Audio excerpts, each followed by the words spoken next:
Rencana NII gulingkan Presiden Jokowi. Berkeinginan untuk merubah ideologi negara. Yang kedua, memiliki niat untuk menggulingkan pemerintahan yang sah apabila NKRI sedang mengalami chaos. Kemudian melakukan berbagai kegiatan IDA atau latihan ala militer secara rutin. Yang berikutnya adalah merencanakan persiapan logistik berupa persenjataan. Berikutnya melakukan pengrekrutan anggota secara masif di wilayah Sumatera Barat dengan melibatkan anak-anak di bawah umur.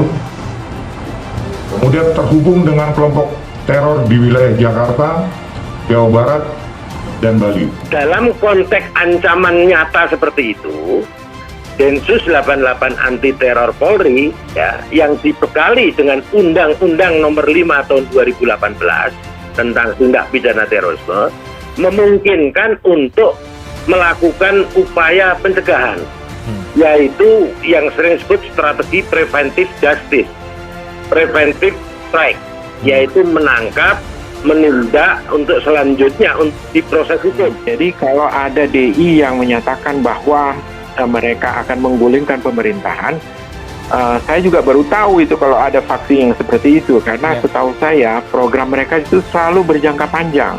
Itu harus diterapkan karena itu sudah melakukan tindakan makar konstitusi. Tindakan yang biadab itu jelas bertujuan untuk menciptakan provokasi dan teror di tengah-tengah masyarakat yang ingin merusak persatuan dan kerukunan di antara warga bangsa. Saya sudah memerintahkan Kapolri untuk mengusut tuntas jaringan-jaringan pelaku dan membongkar jaringan itu sampai ke akar-akarnya.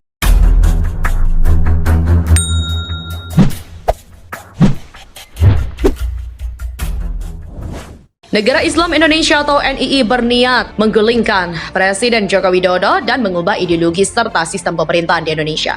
Densus 88 Anti Teror Polri menemukan fakta itu seusai mengamankan 16 anggota NII pada Maret 2022 di Kabupaten Dharmasraya dan Kabupaten Tanah Datar. Secara garis besar, potensi ancaman teror dari jaringan NII Sumatera Barat adalah sebagai berikut. Memiliki keinginan untuk mengubah ideologi Pancasila dengan ideologi syariat Islam secara khafah. Memiliki niat untuk menggulingkan pemerintahan yang sah apabila NKRI sedang dalam keadaan kacau.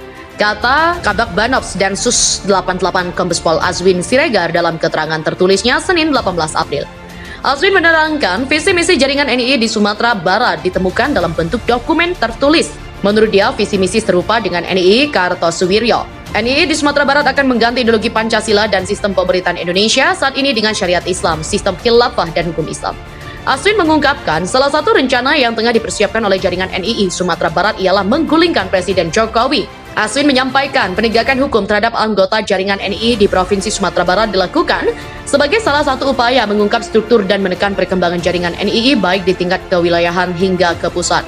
Hal ini penting dilakukan mengingat perkembangan jaringan NII sudah tersebar masif di berbagai wilayah di Indonesia, antara lain di Jakarta, Tangerang, Jawa Barat, Bali, Sulawesi, Maluku, dan juga Sumatera Barat. Terkhusus di Sumatera Barat, para tersangka yang sudah ditangkap memberikan keterangan bahwa struktur NII mereka berada pada tingkat cabang atau kecamatan CV, istilah NII 4, Padang dengan anggota mencapai 1.125 anggota. Azwin kemudian membeberkan pola rekrutmen anggota teroris Negara Islam Indonesia atau NII yang tersebar di Sumatera Barat.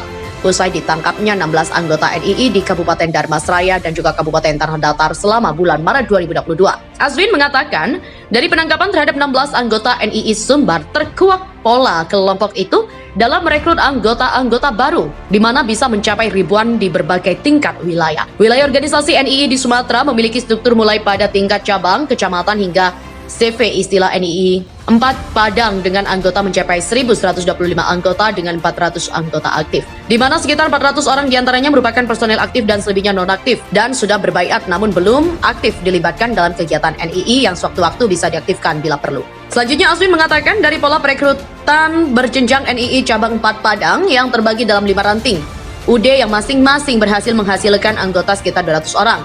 Adapun dari jumlah total Sumatera Barat tercatat ada sekitar 833 orang tersebar di Kabupaten Dharmasraya dan 292 orang berada di Kabupaten Tanah Datar. Pada keempat tahap tersebut, Secara berjenjang, tiap calon warga akan diberi materi dan nilai-nilai terkait menghafal Sabta Subaya, pemahaman syariat Islam, dan ibadahnya, sejarah perjuangan umat Islam, Ma'rifatul Insan, Sirah Nabawi, dan berbagai nilai-nilai keislaman versi NII. Setiap calon warga juga akan melalui 3 tahap baiat, yaitu baiat jamaah imamah, baiat NII kenegaraan, dan baiat perjuangan. Terkhusus bagi yang akan diangkat menjadi pengurus atau pejabat, ada tambahan yaitu baiat kepengurusan, katanya.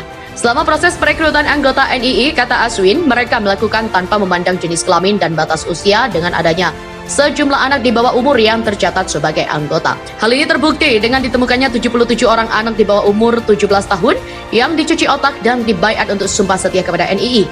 Bahkan, Aswin mengatakan bahwa dari jumlah itu tercatat ada sekitar 126 orang lain yang saat ini sudah dewasa. Namun dulu juga direkrut saat masih usia belasan tahun. Oleh sebab itu, dia menuturkan, jika Densus 88 saat ini telah bekerja sama dengan KPAI untuk mengembangkan kasus ini berkaitan dengan pola rekrutmen anak-anak di bawah umur. Dari terkuaknya pola rekrutmen anggota NII di Sumbar, Densus 88 saat ini masih terus mengusut dan juga menelusuri jaringan kelompok teroris NII ini mulai dari kewilayahan hingga tingkat pusat, di mana hal ini penting dilakukan mengingat perkembangan jaringan NII sudah tersebar masif di berbagai wilayah Indonesia, antara lain Jakarta, Tangerang, Jawa Barat, Bali, Sulawesi, Maluku, dan juga Sumatera Barat. Berikut Densus 88 secara garis besar telah mendata beberapa potensi ancaman teror dari jaringan NII Sumatera Barat sebagai berikut. Memiliki keinginan untuk mengubah ideologi Pancasila dengan ideologi syariat Islam secara kafah. Memiliki niat untuk menggulingkan pemerintahan yang sah apabila NKRI sedang dalam keadaan kacau atau chaos. Melakukan berbagai kegiatan i'dad, persiapan serangan teror secara rutin, merencanakan persiapan logistik serangan teror berupa senjata tajam atau golok serta produsen senjata tajam pandan besi. Melakukan perekrutan anggota secara masif di wilayah Sumatera Barat dengan melibatkan anak-anak di bawah umur. Yang keenam, memiliki hubungan dengan kelompok teror di wilayah Jakarta, Jawa Barat, dan juga Bali.